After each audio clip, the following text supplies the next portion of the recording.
Hey kids! Have you ever opened a door? Or pushed a swing? What about pulling your backpack across the floor? Guess what? You were using force.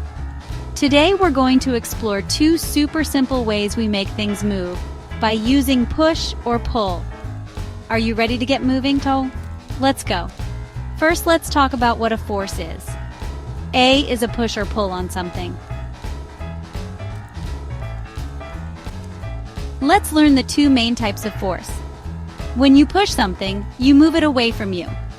Here are some examples of a push. Pushing a shopping cart. Pushing a friend on a swing. Pushing a door open. Pushing a toy car. Fun fact, the harder you push, the faster something moves.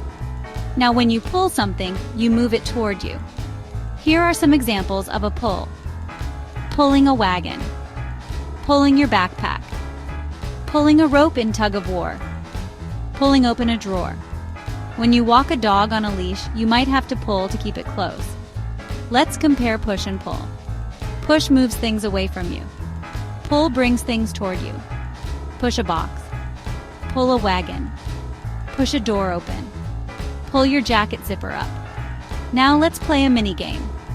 I'll name an action, and you shout out if it's a push or a pull. Closing a drawer, walking a dog, sliding a chair under the table, opening the fridge, moving a sled. You can push or pull. Great job, little force experts!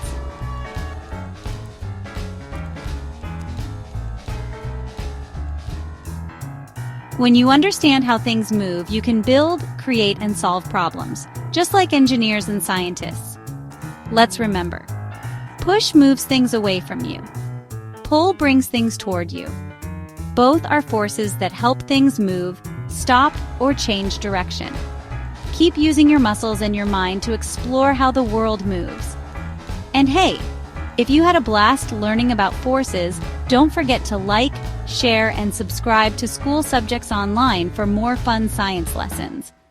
Until next time, stay curious and keep exploring.